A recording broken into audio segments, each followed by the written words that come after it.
नमस्कार दोस्तों, moonlight finance में आपका स्वागत है। आजकल पीएसयू बैंक्स काफी फैशन में है, लेकिन हम आईडीएफसी फर्स्ट बैंक के बारे में बात करने वाले हैं। हम ये देखेंगे कि आज की डेट में बैंक कहाँ खड़ा है, बैंक की कैसी रही है परफॉर्मेंस, इन्होंने जो पहले गाइडेंस दी थी FY25 तक की, उसके कंपैरिजन में बैंक की परफॉर्मेंस कैसी रही है, और जो फ्रेश गाइडेंस दी है FY28 तक की वो क्या है। और ये भी देखेंगे कि Q3 के रिजल्ट्स और 9 मंथ एंडिंग दिसंबर 23 के रिजल्ट्स कैसे रहे हैं, और आने वाला समय बैंक के लिए कैसे हो सकता है, और क्या ये सही समय है इस बैंक के स्टॉक को खरीदने का। चलिए चर्चा शुरू करते हैं।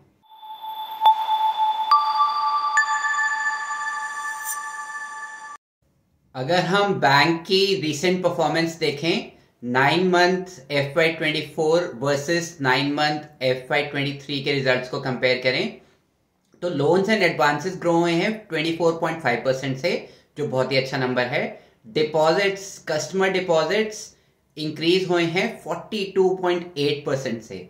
ये बहुत ही स्टैंड आउट नंबर है, बहुत ही बेहतरीन नंबर है। ये एक ऐसा पीरियड रहा है जिसमें बाकी बैंक्स ने थोड़ा स्ट्रगल किया है डिपॉजिट्स लेने में, और ऐसा भी नहीं है कि आईडीएफसी फर्स्ट बैंक ने बहुत ही ज्यादा इंटरेस्ट रेट्स पे ये डिपॉजिट्स लिए हैं, बहुत ही रीजनेबल रेट्स पे लिए हैं। बहुत ही अच्छा नंबर रहा है ये। कासा रेशियो 46.83 बहुत ही बेहतरीन है। एसेट क्वालिटी में लगातार सुधार रहा है। बैंक लेवल पे अगर आप जीएनपीए का नंबर देखें वो 2.04% तक पहुंच गया है, इसमें 92 बेसिस पॉइंट्स का सुधार है। एनएनपीए का नंबर देखें बैंक लेवल पे वो 0.68 का ही रह गया है, इसमें 35 बेसिस पॉइंट्स का सुधार है। अगर हम रूरल, एसएमई और रिटेल का नंबर देखें, ये तो और भी अच्छा है, 1.45% का है, इसमें भी 42 बेसिस पॉइंट्स का सुधार है। एनएनपीए का नंबर देखें वो 0.51 रह गया है, और ये 19 बेसिस पॉइंट्स का इसमें सुधार हुआ है। प्रॉफिटेबिलिटी देखें, अगर आप पैट का नंबर देखें वो 36.6% से ग्रो हुआ है। आरओए का नंबर 11 बेसिस पॉइंट से ग्रो हुआ है। आरओई का नंबर 10.67% है, जो 72 बेसिस पॉइंट्स ज्यादा है। कैपिटल एडिक्वेसी रेशियो 16.73% पे है, इसमें भी 67 बेसिस पॉइंट्स का सुधार है। तो ओवरऑल नंबर्स में कोई प्रॉब्लम नहीं है, नंबर्स काफी शानदार हैं। क्वार्टरली इनकम स्टेटमेंट देखें तो नेट इंटरेस्ट इनकम में 30% का ग्रोथ है year on year. Operating income में 31% का ग्रोथ है year on year. Operating profit में 24% का ग्रोथ है ईयर ऑन ईयर, और प्रॉफिट आफ्टर टैक्स में 18% का ग्रोथ है ईयर ऑन ईयर। ये सारे नंबर्स बहुत ही शानदार हैं।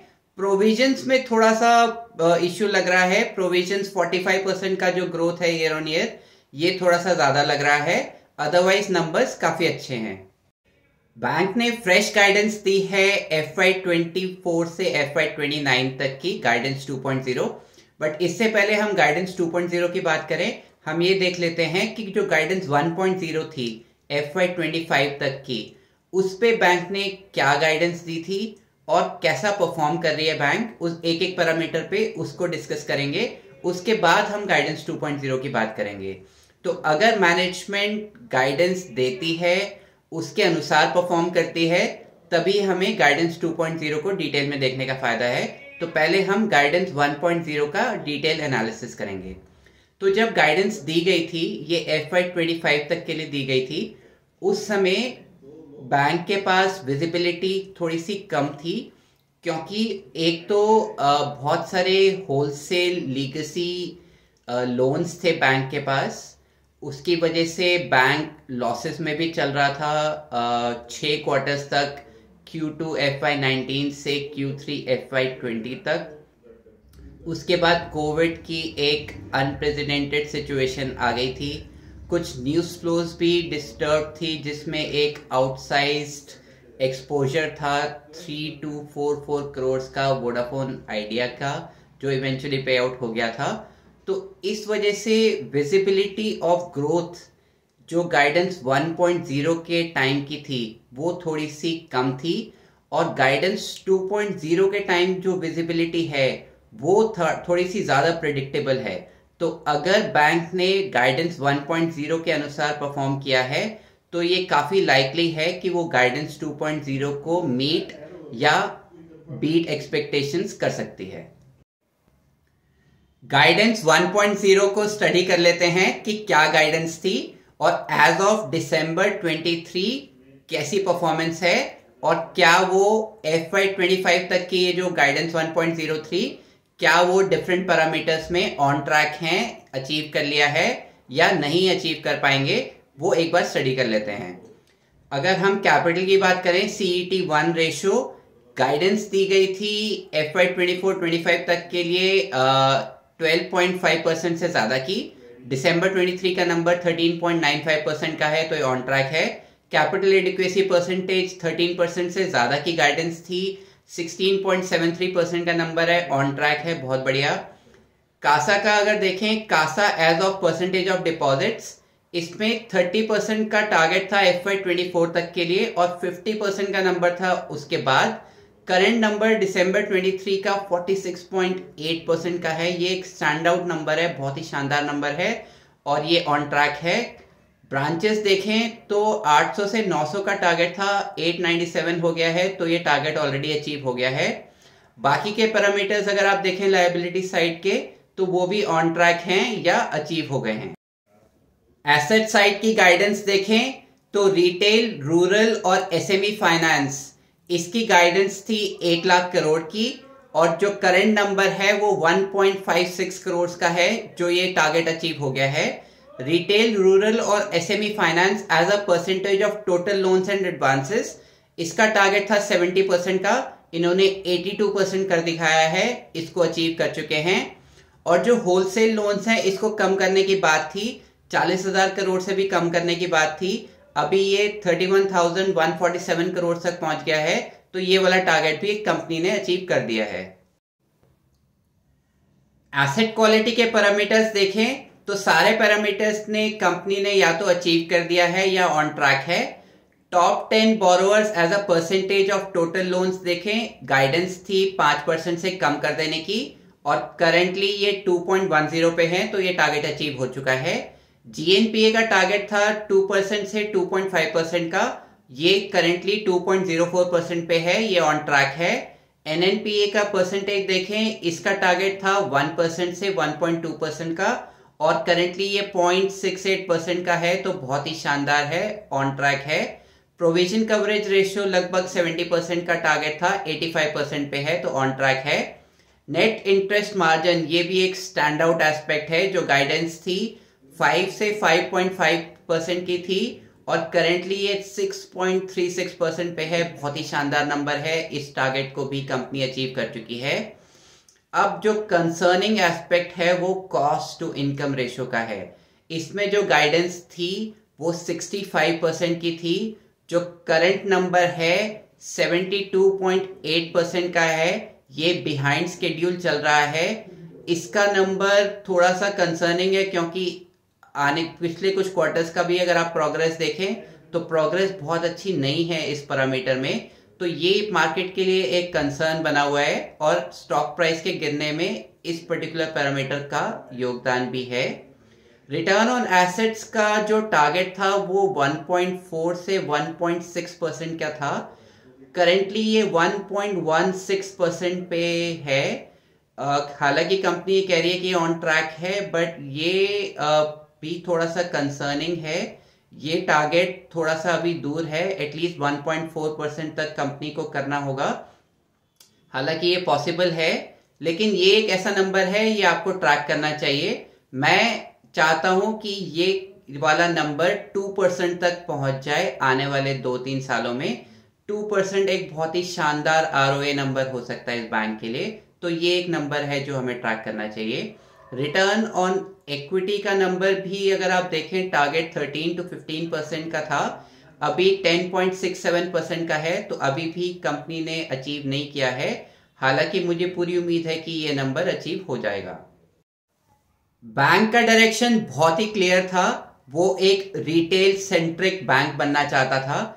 अगर आप पिछले पीरियड का डेटा एनालाइज करें तो दिसंबर 18 में अगर आप रिटेल होलसेल डिपॉजिट मिक्स देखें तो रिटेल का कॉम्पोजिशन सिर्फ 27% था और होलसेल का कॉम्पोजिशन 73% था। जो बढ़ते बढ़ते अगर आप दिसंबर 23 का नंबर देखें तो जो रिटेल का परसेंटेज है वो 79% हो गया है और होलसेल का सिर्फ 21% रह गया है। बैंक का जो स्टैंड आउट एस्पेक्ट है इसकी एबिलिटी टू गेट डिपॉजिट्स। तो ऐसा क्यों है कि इस बैंक में डिपॉजिट्स ज्यादा आते हैं? क्या ये बैंक बहुत ही ज्यादा इंटरेस्ट रेट्स ऑफर करके डिपॉजिट्स ले रहा है? नहीं, ऐसी बात नहीं है। तो क्या वो फैक्टर्स हैं कि कस्टमर्स आईडीएफसी फर्स्ट बैंक को प्रेफर करते हैं डिपॉजिट्स के लिए? एक तो IDFC First Bank is seen as an institution. Customer service इनका एक स्टैंड आउट एस्पेक्ट है, बहुत ज़्यादा फोकस है। प्रोडक्ट्स बहुत ही साइंटिफिकली डिज़ाइंड है, प्रोडक्ट प्रोपोजिशन बहुत ही अच्छा है, डिजिटल कैपेबिलिटीज़ अच्छी हैं, एथिकल बैंकिंग है, high level of corporate governance है। डिपॉजिट्स का अगर हम नंबर देखें तो टोटल कस्टमर डिपॉजिट्स पिछले 5 साल में ग्रो हुए हैं 36% CAGR से, और अगर आप रिटेल डिपॉजिट्स देखें वो ग्रो हुए हैं 68% CAGR से। कासा डिपॉजिट्स की बात करें तो आईडीएफसी फर्स्ट बैंक में अगर आप 1 लाख से कम रुपए जमा करते हैं आपको सिर्फ 3% का इंटरेस्ट रेट मिलता है। तो आईडीएफसी फर्स्ट बैंक ने एक्चुअली अपने इंटरेस्ट रेट्स डिपॉजिट्स पे कम किए हैं over the period of time. उसके बावजूद अगर आप कासा डिपॉजिट्स की ग्रोथ देखें वो 29% की रही है ईयर ऑन ईयर, और अगर आप पिछले 5 साल की CAGR ग्रोथ देखें वो 75% से ग्रो हुआ है। तो जो कस्टमर सर्विस एस्पेक्ट है, कॉर्पोरेट गवर्नेंस का जो एस्पेक्ट है, जो कस्टमर्स का ट्रस्ट एस्पेक्ट है, और मिस्टर वैद्यनाथन जी की जो लीडरशिप है, इस कारण से जो कस्टमर्स हैं वो प्रेफर कर रहे हैं IDFC First bank over other banks. Bank ने अपनी इंफ्रास्ट्रक्चर प्रोजेक्ट फाइनेंस बुक को लगातार कम किया है और अब ये 2% से भी नीचे आ गई है। करंट नंबर अगर आप देखें दिसंबर 23 का, ये सिर्फ 1.6% के रह गए हैं। बैंक का बहुत ज़्यादा फोकस है एसेट क्वालिटी पे। अगर आप देखें तो पिछले पीरियड में काफ़ी सारे प्रॉब्लम्स आई, डीमोनेटाइजेशन आया, जीएसटी आया, IL&FS क्राइसिस आया, कोविड की सिचुएशन आई। उसके बावजूद जो एसेट क्वालिटी है उसमें लगातार सुधार हो रहा है। और अगर आप GNPA का नंबर देखें एज ऑफ 31 दिसंबर 23 वो 1.45% का है, और NNPA का नंबर देखें तो 0.51% का रह गया है, और इसमें लगातार इंप्रूवमेंट देखने को मिली है। तो ये बहुत ही शानदार एस्पेक्ट है। बैंक की जो लॉन्ग टर्म क्रेडिट रेटिंग है वो रिसेंटली अपग्रेड करी गई है केयर, क्रिसिल और इकरा ने। इसका मोटा मोटा फायदा बैंक को तब मिलता है जब ये मार्केट से पैसा उठाते हैं, इनको बेटर रेट्स मिल जाते हैं, क्रेडिट रेटिंग्स अगर इनकी बेहतर होती है तो। बैंक की अचीवमेंट देखें लास्ट 5 इयर्स की, दिसंबर 18 से दिसंबर 23 तक का अगर हम डेटा कंपेयर करें तो कस्टमर डिपॉजिट्स में 4.5 टाइम्स की ग्रोथ है, ब्रांचेस में 4.4 टाइम्स की ग्रोथ है, लोन एसेट्स में 1.8 टाइम्स की ग्रोथ है। अगर हम कासा रेशियो की बात करें उसमें 5 टाइम्स की इंप्रूवमेंट है, और अगर हम ROE की बात करें ये 1.72 से ग्रो होते होते 10.67% तक पहुंच गया है। इससे पहले हम आगे बढ़ें, वीडियो को लाइक कर दीजिए, शेयर कर दीजिए, चैनल में नए हैं तो चैनल को सब्सक्राइब कर दीजिए। हम जो भी डिस्कशन कर रहे हैं सिर्फ एजुकेशनल पर्पसेस के लिए है। अगर आप कोई इन्वेस्टमेंट डिसीजन लेना चाहते हैं अपने एडवाइजर से कंसल्ट करके अपना ड्यू डिलिजेंस करके ही लीजिएगा।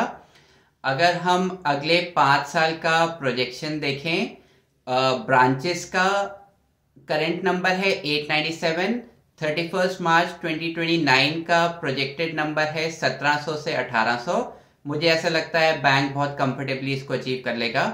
कस्टमर डिपॉजिट्स अगर आप देखें तो जो प्रोजेक्शन है अगले 5 साल CAGR का वो 24.8% का है। करेंटली ये 42.8% पे है। तो मुझे ऐसा लगता है ये काफ़ी कंजर्वेटिव गाइडेंस है, बैंक इसको काफ़ी कंफर्टेबली अचीव कर लेगा। कासा डिपॉजिट्स का जो टारगेट है 5 साल CAGR का, वो 24.5% का है, और जो करंट नंबर है वो 28.6% का है।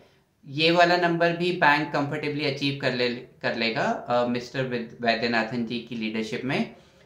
टर्म डिपॉजिट्स अगर आप देखें, उसकी जो गाइडेंस है 5 साल CAGR की, वो 25.2% की है। करेंटली ये जो नंबर है वो 59.4% का है। मुझे ऐसा लगता है ये भी काफ़ी कंजर्वेटिव है, बैंक इसको काफ़ी कंफर्टेबली बीट कर लेगा। एसेट्स के नंबर देखें, लोन्स एंड एडवांसेस का, तो उसका जो ग्रोथ प्रोजेक्शन है अगले 5 साल CAGR का, वो 20.3% का है। करेंटली ये 24.5% पे है। टोटल एसेट्स का नंबर जो 5 साल CAGR का प्रोजेक्टेड है वो 19.8% की ग्रोथ है। करेंटली अगर आप देखें वो 22.3% का है। ये नंबर्स भी मुझे ऐसा लगता है काफ़ी कंफर्टेबली अचीव हो जाने चाहिए। Asset quality currently GNPA number 2.04% पे है, और जो प्रोजेक्टेड नंबर है 31 मार्च 2029 का, वो 1.5% का है। ये देखना होगा, इसको ट्रैक करना होगा कि बैंक इस पे कैसा परफॉर्म करता है। NNPA का नंबर भी अगर आप करेंटली देखें 0.68% का है। हालांकि एसेट क्वालिटी पे लगातार सुधार हुआ है और आने वाले समय में भी सुधार होने की संभावना है, बट 0.4% का नंबर बहुत ही अच्छा रहता है NNPA का किसी भी बैंक के लिए। तो इसको ट्रैक करना होगा, देखना होगा कैसा रहता है। प्रॉफिटेबिलिटी का अगर आप नंबर देखें, ROA का नंबर करेंटली 1.2% का है, और जो प्रोजेक्टेड नंबर है 31 मार्च 2029 का, वो 1.9 से 2.0 तक का है। 2.0 एक बहुत ही शानदार नंबर हो सकता है। इस नंबर को डेफिनेटली हमें ट्रैक करना होगा हर क्वार्टरली रिजल्ट्स में कि ROA का नंबर बैंक का कहाँ तक पहुंचा। 2 का नंबर एक बहुत ही शानदार होगा। मैं ये चाहता हूं कि बैंक जल्दी से जल्दी इस नंबर को अचीव करे। ROE का परसेंट देखें, वो 10.7% का है करेंटली, और जो प्रोजेक्टेड नंबर है 17 से 18% ROE का मार्च 2029 तक का, ये भी बहुत ही अच्छा नंबर है। अगर मुझे ऐसा लगता है डिपॉजिट्स और एडवांसेस की जो गाइडेंस है और जो ब्रांचेस की गाइडेंस है वो तो थोड़ी कंजर्वेटिव है, काफ़ी कंफर्टेबली बैंक उसको अचीव कर लेगा।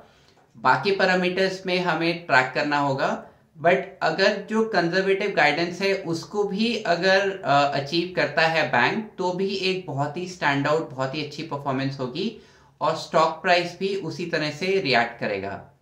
आपका क्या व्यू है, कमेंट में लिख के बताइए। Happy investing, see you in the next video. अगर आपको ये वीडियो पसंद आया तो आप इसको लाइक कीजिए, और इसी तरह के यूज़फुल वीडियोस के लिए चैनल को सब्सक्राइब कीजिए।